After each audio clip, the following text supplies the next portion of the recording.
All right. That song always does it for me, right? Yeah, God bless George Michael. Okay. What is on what pasuk, what verse from the Torah is on the Liberty Bell? You know? Some of you know, right? What's on the Liberty Bell? Maybe the Torah confused. What's on the Liberty Bell? Proclaim liberty throughout the land for all its inhabitants. I see Joe Schwartz raised his hand. So Joe Schwartz knew. I'm going to trust that Joe Schwartz knew. 25:10. Oh, chapter and verse, right? Like, the Protestants really have us beat on that front. So we got to start learning our chapter and verse. Okay, that's right. Proclaim liberty throughout the land for all its inhabitants is inscribed on the Liberty Bell. It's there in Philadelphia. My father once took me to go visit it. So that's an incredible thing that a verse from our Torah is there on the Liberty Bell. And it makes some sense, right? Because aren't we a tradition that celebrates freedom? Isn't that our founding narrative? Isn't that what Passover is all about? Zman cherutenu, the time of our freedom. Freedom is a big concept in Jewish tradition, but there isn't actually a common or a commonly used word for freedom. That language I just quoted from our prayer, Zman cherutenu, the time of our liberation. Cherut is a rabbinic word. Cherut, that's the rabbinic word for freedom. It's much later usage.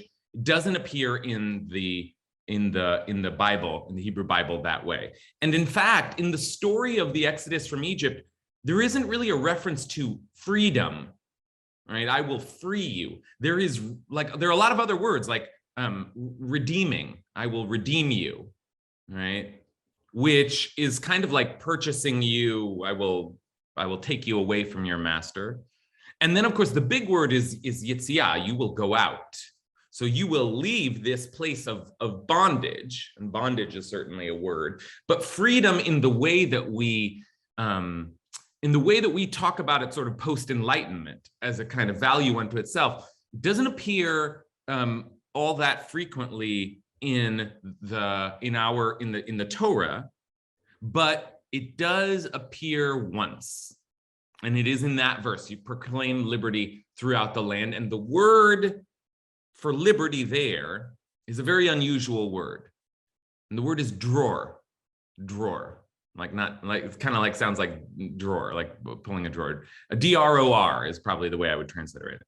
Okay, so that's the word that we're going to be meditating on for the next hour. We're going to have a kind of a poetics class. We're going to think about this word and what it means and how it's been read and how it is in context and how it is in other contexts. And so that's our task for today. So let's make a blessing and then we'll dig into freedom. Baruch atah Adonai Eloheinu melech haolam asher kitshanu b'mitzvotav v'tzivanu la'asok b'divrei Torah. Thank God for giving us enough freedom to be able to have access to our sacred traditions. Not all of our people have had that freedom. Okay, let's take a look. Okay. I'm seeing someone had video and audio delay. I don't know.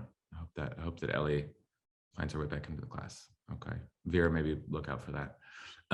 Thanks to Vera, who's Ellie's back. Great. Thanks to Vera, who's running our show today. Okay, here is a source sheet, and here is the appearance of the word freedom or liberty, as the Bell translates it. There in this week's Parsha. This week's Parsha, I should say, is Parshat Behar. We usually read it along with Parshat Bechukotai, and so we forget that Behar is a very short Parsha, but it's almost exclusively devoted to one thing, and that is the Jubilee Year. The Jubilee Year. And Vera, if you can share the podcast, I sort of explained what the Jubilee Year is in the podcast this week. But in short, every 7 years, there's a sabbatical year. That's let the land rest. Don't grow crops on the land. Just don't farm the land, in other words. and the poor can come by and take whatever they want. And so no farming on the 7th year. We're actually in a Shemitah year right now.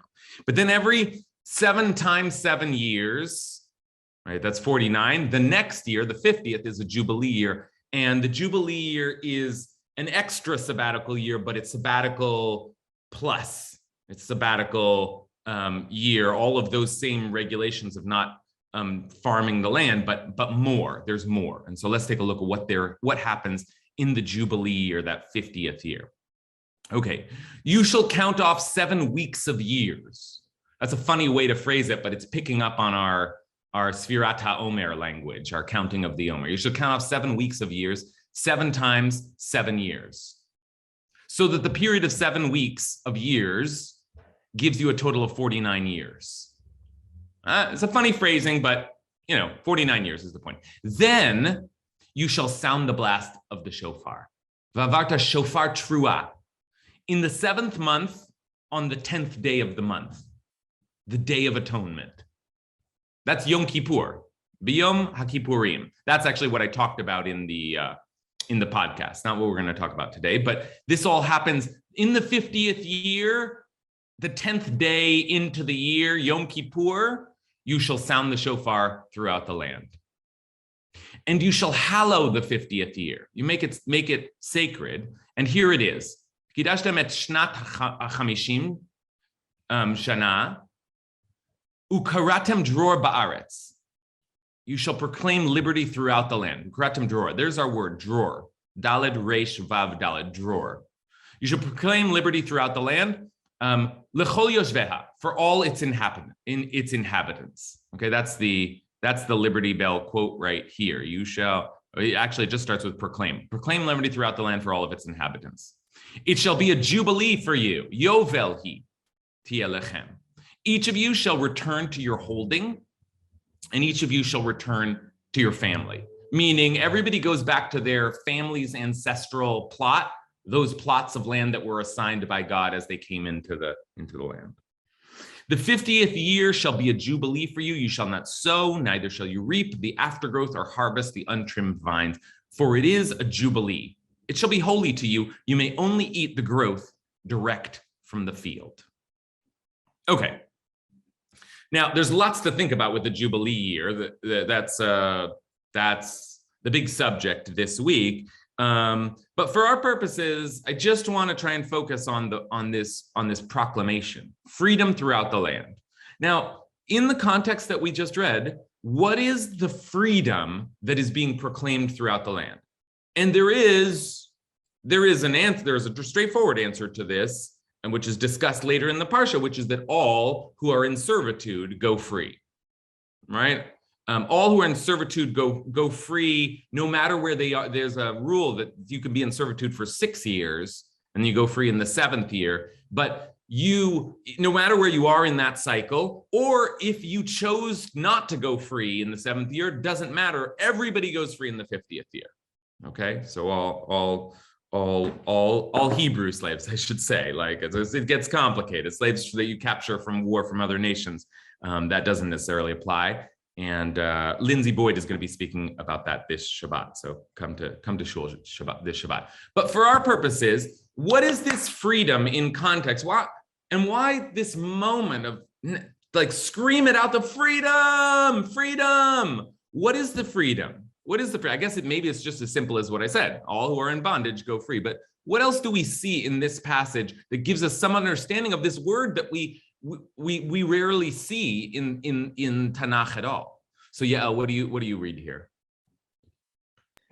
Well, I know that the freedom of debt is another thing that lifts the weight not only off individuals, but it doesn't keep people in this syndrome of debt and poverty.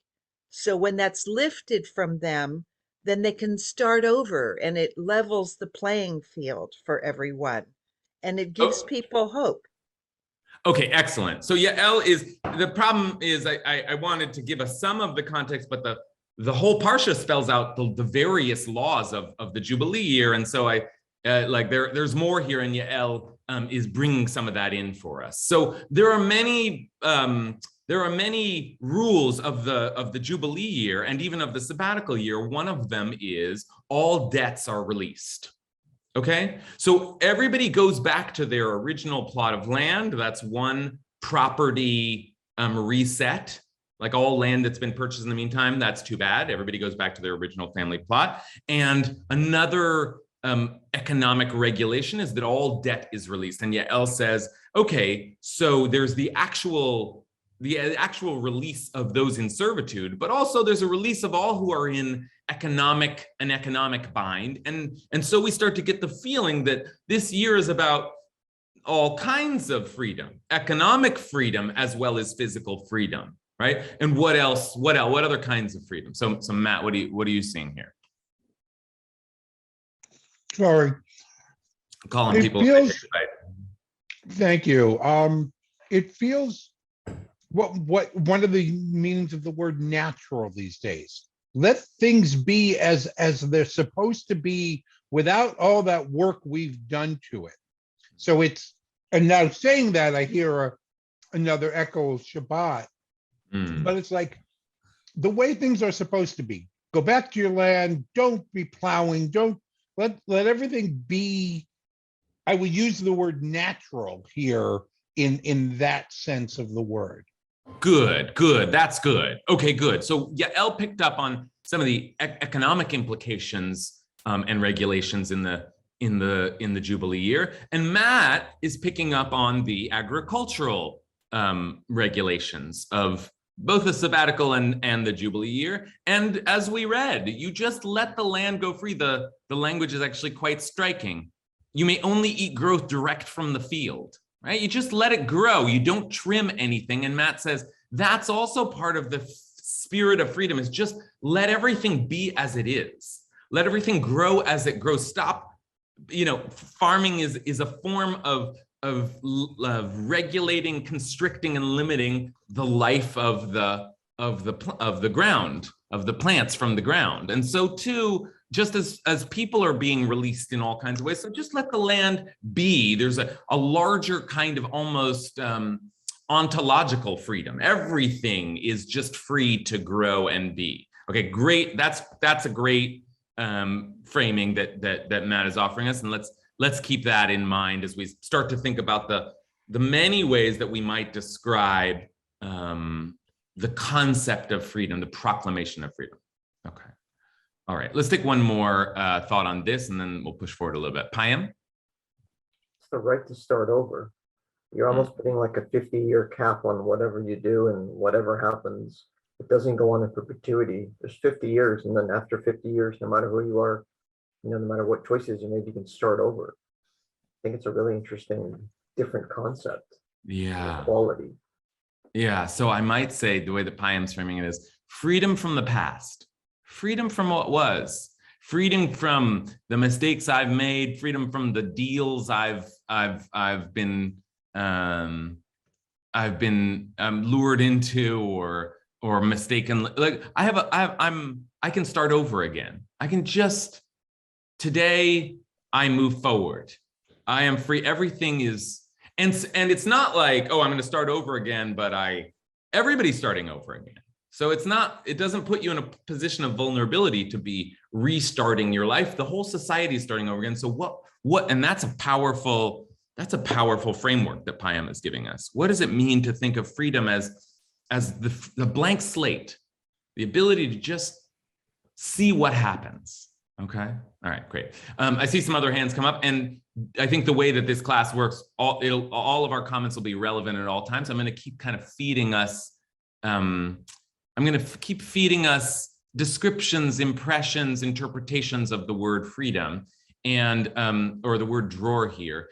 And the first that I want to turn to is that of Rashi, and we're gonna do a kind of a classic thing today where we look at the big three commentators: Rashi, the Ibn Ezra, and the Ramban, the sort of the most classic of the medieval commentators, and Rashi, the most classic of all. So first stop is Rashi, and Rashi's bringing us a citation, as he usually does, from the Talmud. So let's see Rashi's definition of freedom, and see if it it adds or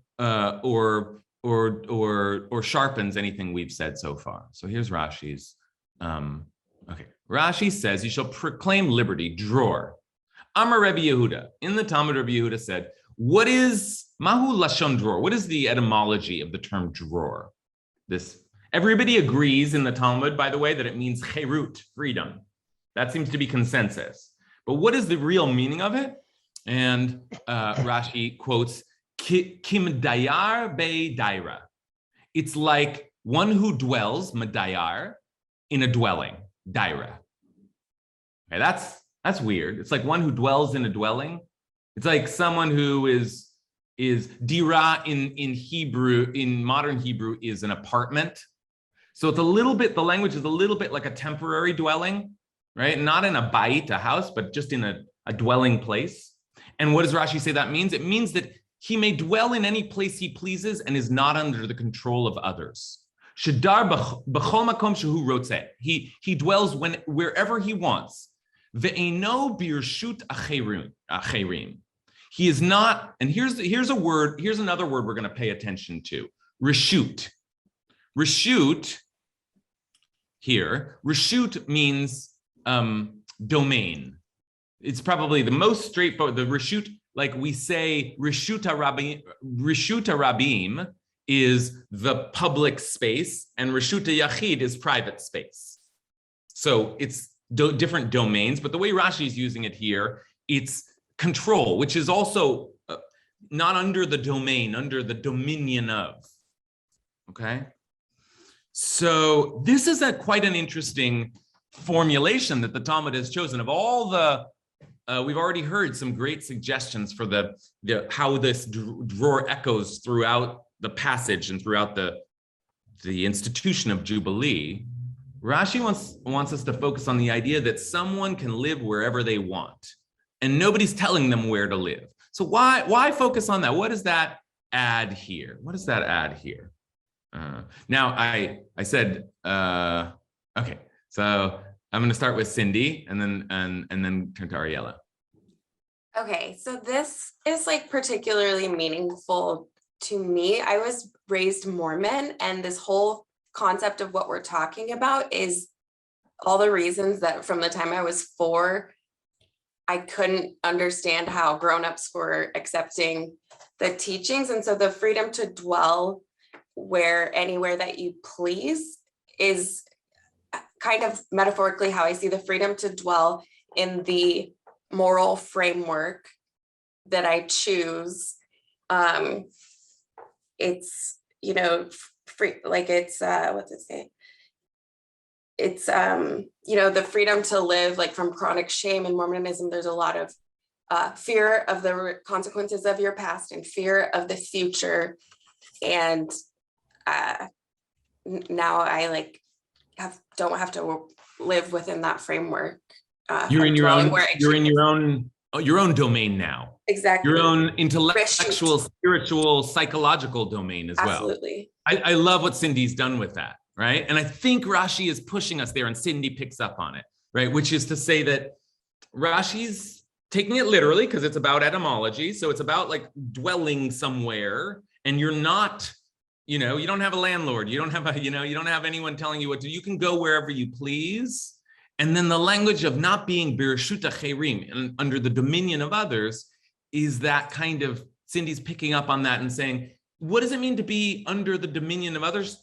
You might be on their property, but you also kind of have to submit to their control, their worldview, their way of thinking, being. It's like liberation from not just the place you grew up in, but maybe the culture you grew up in, and maybe the worldview that you grew up in. There's something about this person who's able to dwell wherever they please. That's liberation, is freedom of movement and freedom of consciousness, of conscience, right? Okay, so that's good. You want to add to that, Cindy? I'm not hearing you. You're muted. Just a very concise example of what this looks like to me is growing up, I always loved to spend time with the special education kids, and I chose to help them eat lunch and read to them, et cetera, during my recess time. But according to the domain that I was forced to live in, that didn't matter if I had an impure thought. So I was forced to kind of be in this chronic shame state that I couldn't understand why the good things I did didn't matter if I did drink coffee. So yeah, just freedom from chronic shame. Yeah, being in a kind of a psychically being in the dominion of others, right? Just sort of like one's very thoughts are under the control of, under the regulation of some other domain, instead of some kind of one reshut yachid, one's own personal private space to be, to live, to think, to feel. Okay, good. We're already in very, very philosophical space here. Okay, so let's keep pushing forward. Ariella, what do you think? Well, what I think is everybody is at a common denominator. There isn't this me above you, you above me, the rabbi is above the people. It's everybody is one. Good, right, good. There is some suggestion here. If there's a dominion that you can be subject to, that means there are authorities. There are people in control. Sometimes we even use the word reshut, that dominion word, just as a way of speaking about the government. Right? I'll tisvare l'rashut. Don't become too familiar with the ruling authorities, they teach in Pirkei Avot. Because the Romans are great at building aqueducts, but don't in the end, they're in control, and that's, you gotta be careful. So there's some hierarchy being suggested here by Rashi, and Ariella says, so it must be that freedom means some sort of leveling. And indeed, the Jubilee levels the playing field. But Ariella is saying also the leveling of status. Nobody is the rabbi. Nobody is the priest. Nobody is the king. Nobody's in charge. Okay, it's getting kind of radical, right? Kind of radical, kind of quickly. Okay, so so that's, now we've got the context of Dror as it appears in our passage, context of the Jubilee year. Tease that out a little bit. Now we've got Rashi's very specific idea of the one who can go where they please and is not subject to the dominion of others. Okay. Now I said we'll be dealing in poetics here, and it's the Ibn Ezra. The other, if we're clicking down the most famous, the most classic medieval commentators, it's Rashi and then the Ibn Ezra. Rashi's 11th century, Ibn Ezra's 12th century. I always get this century thing wrong. It's so annoying that 12th century is the 1100s and 11th century is the 1000s. It's just so annoying. But okay, so Ibn Ezra's just a little bit later. So, and Rashi's French and Ibn Ezra's Spanish, and that, okay, fine. There's just some biographical details. But here's the Ibn Ezra, who is also different from Rashi in that Rashi is usually just citing the tradition, whereas the Ibn Ezra is much more of a grammarian, a language guy, and here he's going to give us some linguistic connections, some linguistic echoes that he has found in other parts of the Hebrew Bible. So let's take a look at what the Ibn Ezra says for some very beautiful imagery, some very tender imagery in his attempt to define dror, this liberty. Dror, liberty, freedom. It is known that this means something like free, chofshi, kmo chofshi. Here's another word for freedom, chofshi. Okay. And then he quotes Proverbs. As the flying swallow.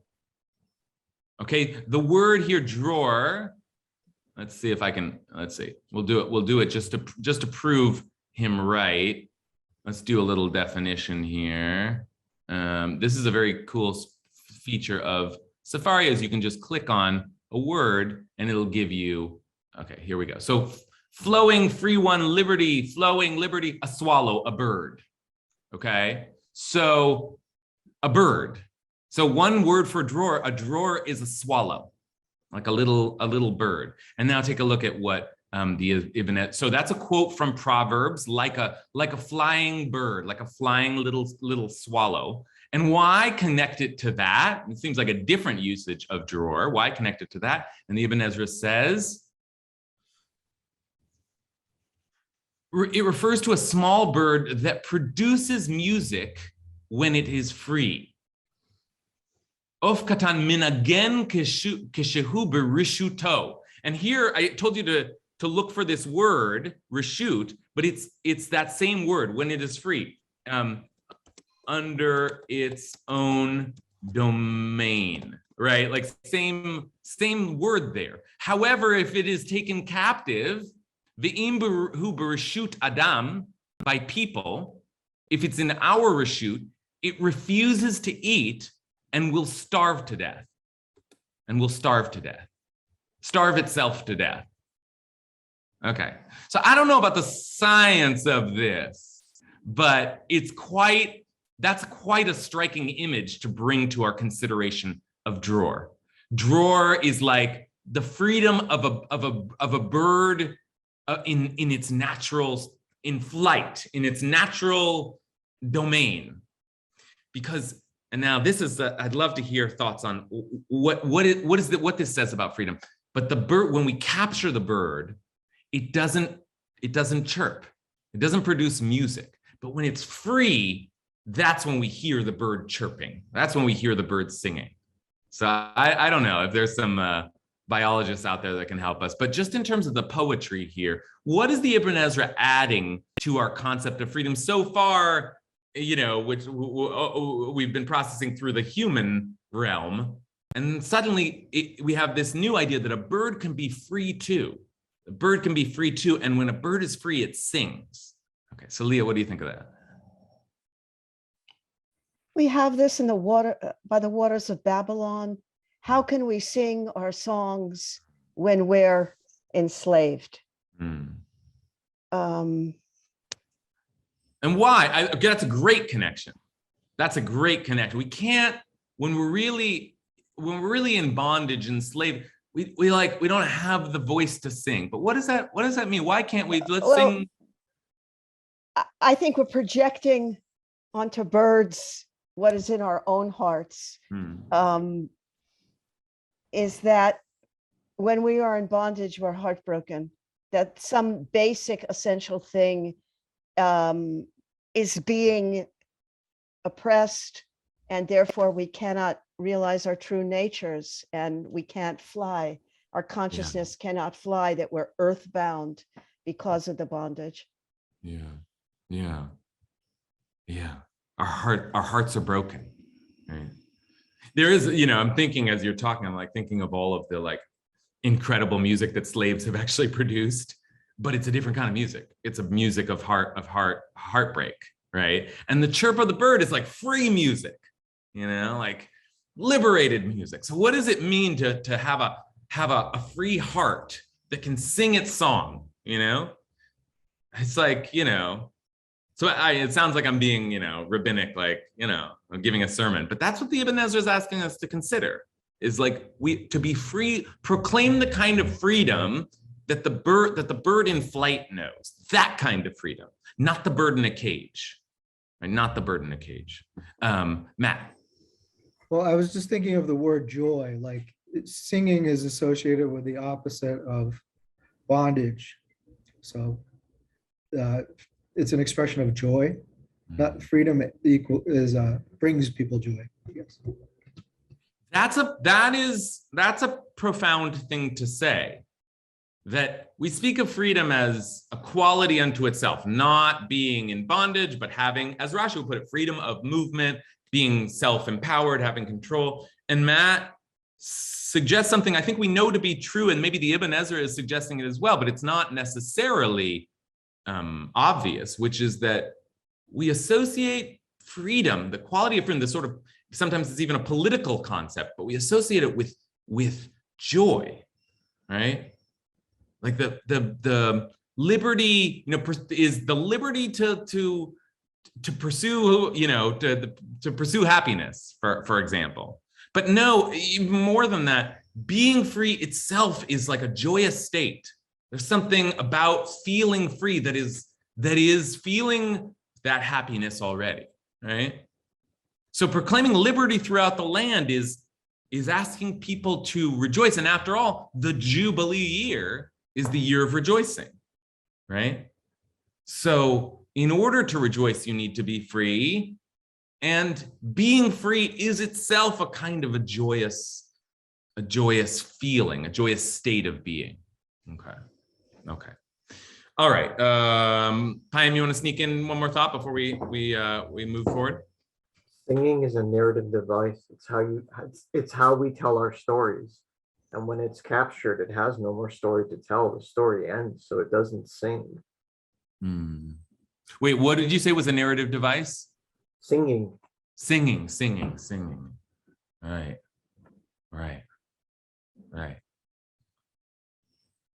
The music of freedom. What is the music of freedom? What is the sound of freedom? I mean, remember that we proclaim freedom throughout the land by blasting the shofar. There's an instrument involved, right? There's an instrument and there's a voice. You know, this idea that like we sing, we can speak, we can freedom of speech, but freedom of song, right? There's something there, something powerful there about our ability to sing our way to freedom, right? Or to sing out our freedom. I'm not sure which is the swallow and which is the egg, so to speak. Okay, let's take one more, but then I want to make a very surprising connection for you all. But Kathy Kobayashi. Okay. Yeah, I think this is all really beautiful about the music and everything, but I keep looking at the other part of it, which is that it refuses to eat and starves to death. And I think this is also about food, actually, sustenance, the Shemitah and the Yovel are all about food. And how we get our food and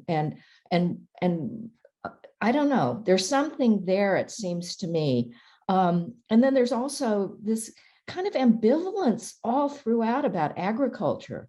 I know I always go back to the Garden of Eden, but it's like there's something sort of not quite right. I mean, it's like it's not exactly punishment, that we have to farm or we have to work for our food, we don't just get it, but it's right there, and somehow we're not supposed to do it. We're supposed to kind of go back. Anyway, I don't know. Yeah, there's a lot there. You've just given us quite a lot, Kathy. I appreciate all of that. First of all, Kathy, but importantly, before we move on from the Ibn Ezra here, reminds us that it isn't just, yay, the bird sings when it's free. And it isn't just that the bird stops singing when it's when it's captured, by the way, by us, Reshut Adam. The bird stops singing and then starves itself to death. That's pretty intense. And there's death there. There's a kind of the captivity. It not only robs the bird of its song, but also of its will to live. And also there's a way in which, this is the only, I think about like people who would starve themselves to death, right? In a situation of captivity or kill themselves. And that almost becomes the only form of freedom they have, right? The only form of freedom they have is to like, you want to hold me captive? Well, I can die, right?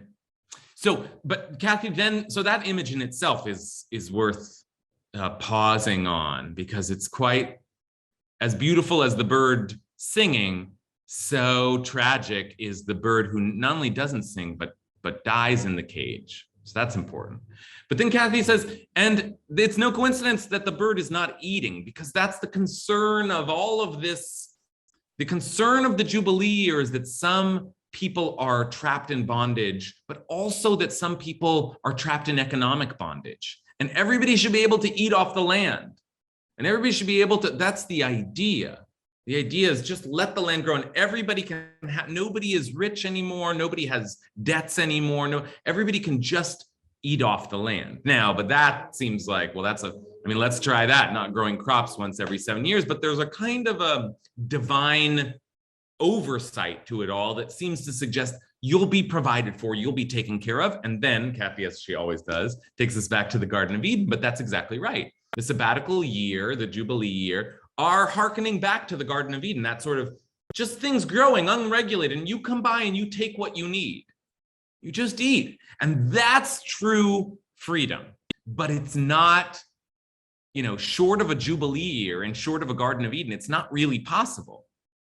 That we can't just let things be and everybody will have what they need. So we're always in a less than ideal state where we're trying to figure out how is it that someone can be the basic thing you would do with your freedom is feed yourself, right? If you're not able to do that, no matter whose dominion you're under, you are not free. Okay, so that's important. And it goes all the way back to the Garden of Eden, but all the way through, as Kathy suggests, the Jubilee context itself. Okay. Now, I want to throw a kind of a twist into our analysis and to do something which, if you know me, by now, I love to do this. I love to do this, which is to find the one other place in the Torah, the one other place in the Torah where this word is used. And indeed, the word dror is only used 2 times in the Torah. And I'm like a firm believer that when the word is only used 2 times in the Torah, I think all of the linguistic connections between words are significant. There's echoes throughout the Torah. When there's only 2 usages, it's as if these 2 passages are speaking to one another, are in dialogue with one another, direct dialogue, you might say, with one another. And I think that, by the way, works whether God wrote the Torah or Moses wrote the Torah, or it was edited by, a team of editors. Just like somebody wants, there's only these 2 appearances of this word throughout the Torah. Somebody wants us to meditate on what the connection might be. And in this case, it's a very strange connection. It's it's going to require some meditation, because the other place that the word dror is used in the Torah, it doesn't seem to mean freedom at all. In fact, it is in the description of the making of the sacred anointing oil that the priests would use to anoint one another and also to sanctify various objects in the tabernacle. What? Okay, what am I talking about? But take a look here. This is the other use of the word dror. The Eternal spoke to Moses saying, now take choice spices, 500 weight or 500 shkalim, just 500 weight, 500 weight, chamesh me'ot, of flowing myrrh. And that word that I'm translating as flowing, you might have seen it when I clicked on drawer before. That's another meaning for drawer, which is right here. Myrrh is more, or mar, or more, this word here. And then this word in context means flowing myrrh. Okay, and that's a kind of a perfume. We'll talk a little bit about what exactly myrrh is, but that's the other use of the word drawer. So now let's see the whole context here and try to figure out what might the connection be. Just linguistically, what might the connection be? Half as much, 250 of fragrant cinnamon, 250 of aromatic cane, 500 by the sanctuary weight. Here's where the shekel comes in, of cassia, and a hin, that's a volume unit of olive oil. Now, this is like a recipe. Make of this a sacred anointing oil, a compound of ingredients expertly blended to serve as sacred anointing oil. With it, anoint the tent of meeting, the ark of the pact, the table and all its utensils, the lampstand and all its fittings, the altar of incense, the altar of burnt offering and all its utensils, and the laver and its stand. Thus you shall consecrate them so that they may be most holy. Whatever touches them shall be consecrated. You shall also anoint Aaron and his sons, consecrating them to serve me as priests. and speak to the Israelite people as follows. This shall be an anointing oil sacred to me throughout the ages. Shemen mishchat kodesh. Shemen mishchat kodesh. Yezeli ledorotechem. Okay, Shemen mishchat kodesh. By the way, today this is an aside, but today is Lag BaOmer, the celebratory day of the Omer, and it's celebratory because for many reasons, but one of them is that it's the Yortzeit, that the day of memory of Rabbi Shimon Bar Yochai, the great kind of mystical inspiration for the Kabbalah. And so I was trying to think if I could make any connection to Bar Yochai, but there's this great song, Bar Yochai nimshachta ashrecha. But so that's a great song. But one of the images that it borrows is Shemen mishchat kodesh, like you take the you've been anointed with this holy oil. Okay, so there's our connection to Bar Yochai. Okay, Bar Yochai, Shimon Bar Yochai. Our tradition says is the author of the Zohar, right? So, okay, why that? Now that's just an aside, but the Zohar and the mystical tradition, they were actually interested in the formulas, the recipes. Like what's going on with this oil? What's going on in the temple with the spices and the oils and the okay. So this is a kind of a different kind of Jewish text or Torah text, which is one that is much more about like the aesthetic sensory experience. But it's also the other use of the word drawer. So myrrh. First of all, what is myrrh? Some kind of, well, we'll talk about that. What is myrrh? But what does it mean that the other use of the word drawer is flowing, like flowing myrrh, flowing myrrh? Okay, so Payam's got an answer for us. I'm just going to hold off just to see if I can bring anybody who hasn't spoken, thoughts on the connection between the freedom of the people in the land and the freedom of the myrrh, or the flowing nature of the myrrh. Okay. Just holding off for a second before I turn back to my dear friends. Okay, all right, let's turn back to Payam then. I love that the word for flowing and freedom is the same, because if freedom is starting over, what's the ultimate story of starting over? Noah. And what is the story of Noah? Flowing waters. So it's all connected to Noah. Okay, that's interesting, but I guess I love it too. But I want to ask why are they related? What is the relationship? Here, let's do this again with the dictionary. Payam, suggests something interesting just with the story of Noah as another restart story, right? And I think Payam's saying you got to kind of wash away the old. Wash away the old. Well, no, it's the story of water, flowing water. Yeah. Okay. But let's just think again for a second about just the definition. It's whoa, where is this? Okay, here we are. Yeah, let's just do this again. Drawer. A flowing, free run, liberty, flowing as of myrrh, or they give the two definitions because these are the only two we really have. Flowing as of myrrh or liberty. And then of course the swallow of the bird. Now we've seen everything the dictionary has to offer. So, but what's the connection between the flow of a fragrance and freedom, right? Matt, what do you think? It seems to me that this is an obvious thing, that freedom, that flowing things move, that they don't have a single state to be in, a single location, a single shape, that, to use water, you put a piece of ice on a plate and it stays the shape it is. And you put water and it flows around and it moves. But I also just, as I said never mind. Yeah, that's it. No, that's good. That's good. So that's great, actually, Matt. Matt's exactly right. And you imagine, a fragrance like just sort of, dispersing through the air, and that kind of the movement of those particles. And Matt's right. Matt's right that Rashi was right, that there is something fundamental here from the very start about the idea that freedom is related to freedom of movement, the freedom to just go and be and live and exist wherever you wish. And there's some relationship here now between that kind of freedom and the flow of a fragrant spice that can just who knows where it goes, it's traveling. And there's something important about that freedom is the freedom to flow, the freedom to wander, the freedom to just sort of,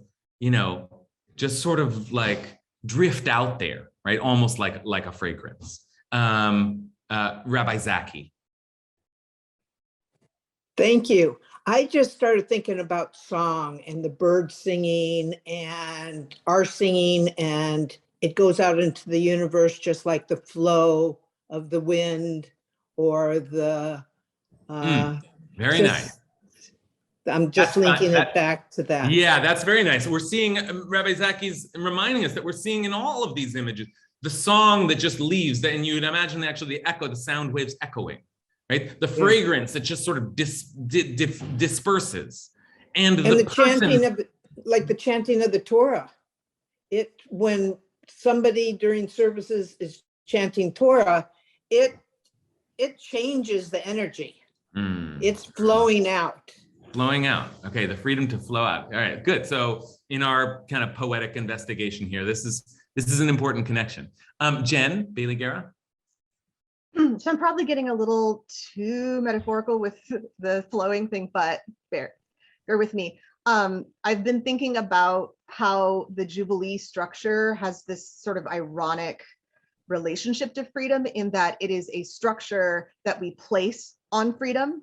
It is freedom structured or constricted into one moment in time, and it implies and even necessitates lack of freedom in the other 49 years in order to be. You can't free anybody if there's nobody to free, right? So we have this like back and forth between freedom and restriction, socially, in the way that we personally relate to it, and in the way that we relate to flowing things or objects for which we have a use, right? It can't always flow. We have to catch it.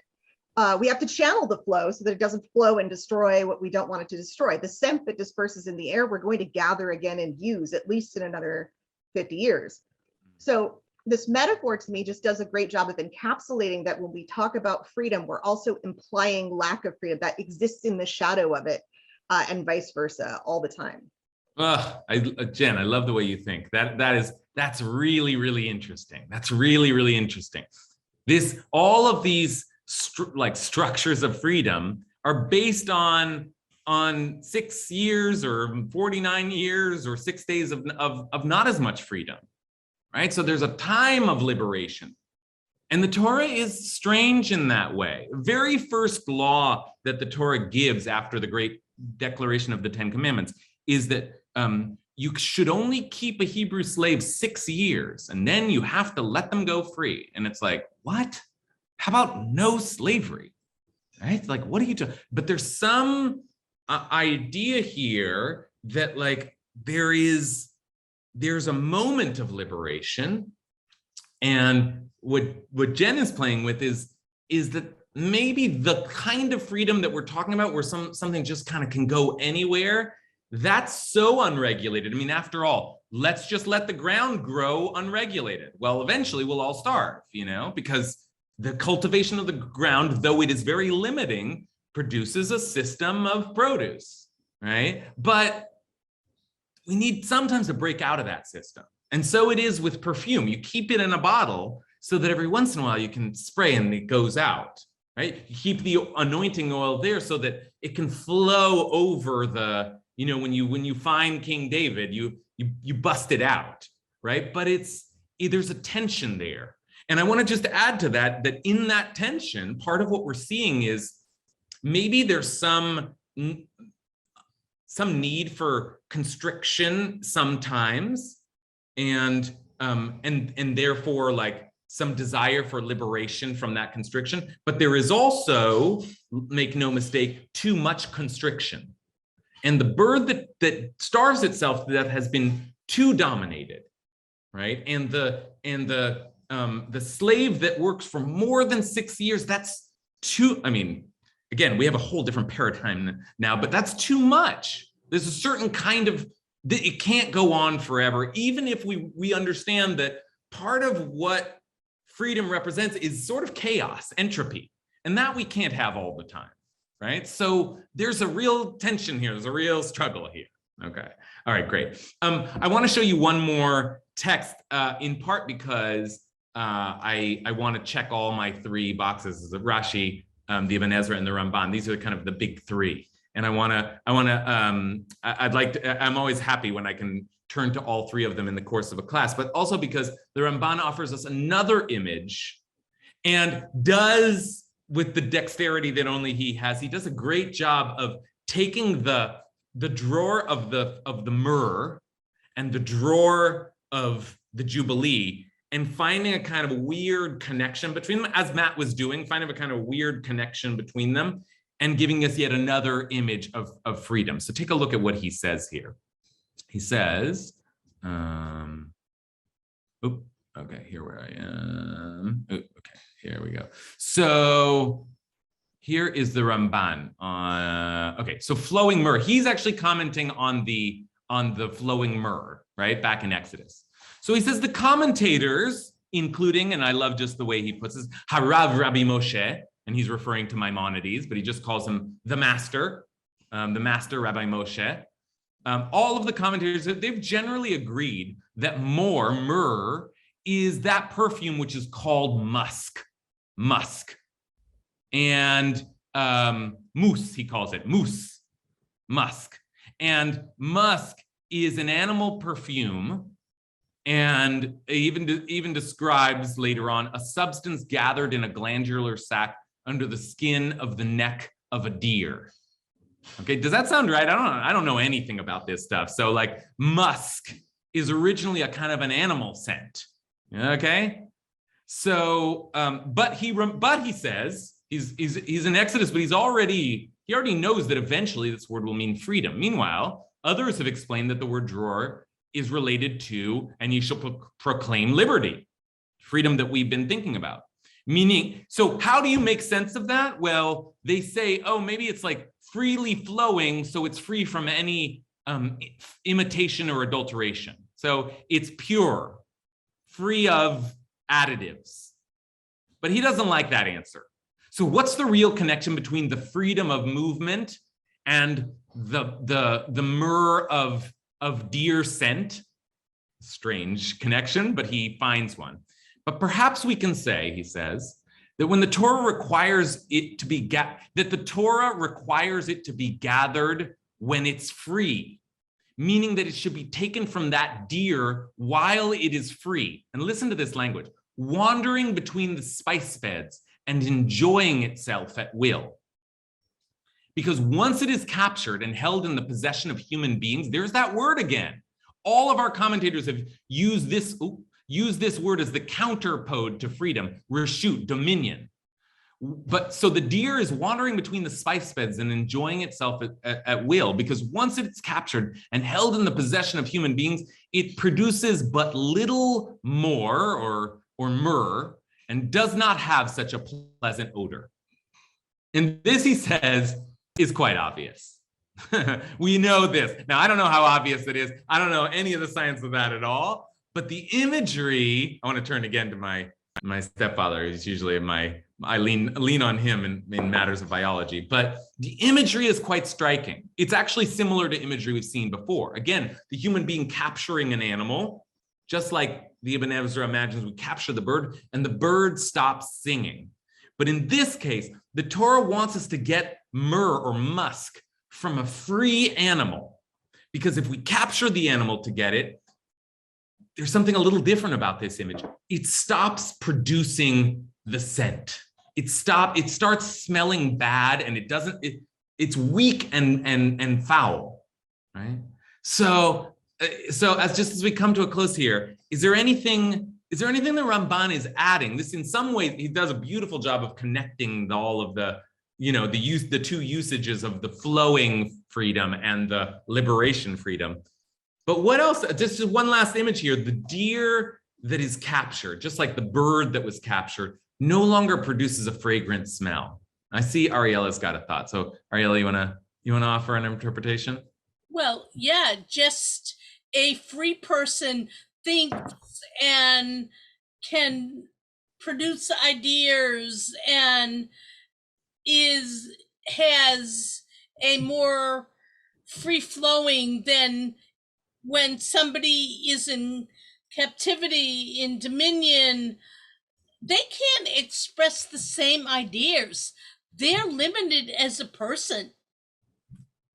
Beautiful, perfect, beautiful. That's exactly right. And this takes us back to Cindy's comments at the outset, right? That like, you're in the dominion of another physically, but what that ends up meaning is that your whole being is subject to the control of another. And so this freedom drawer, this particular language for freedom, it does, Rashi's right, it does imply a freedom of movement. You have to be able to go where you please, just like a fragrant can go where it pleases. But what's important about that is that physical freedom is necessary for the freedom of whatever else comes out from within you. Ideas, says Ariella, or song, or I don't know, fragrance, whatever beautiful thing emits from your being, that you have to be physically free in order to be free enough to give voice to your essence, to give out that unique song, that unique voice, that unique idea, that unique part of your being. That also requires a kind of a liberation. But first we have to think about physical liberation, because a caged bird and a trapped deer and a subjugated human being in that kind of bondage simply can't give voice to that thing inside of them. And that's what we're really trying to liberate. So we have to liberate their bodies in order to liberate their souls. Great. That is a great place to end. So I wish you a happy Lag BaOmer, and I will see you next week. Bye, everyone.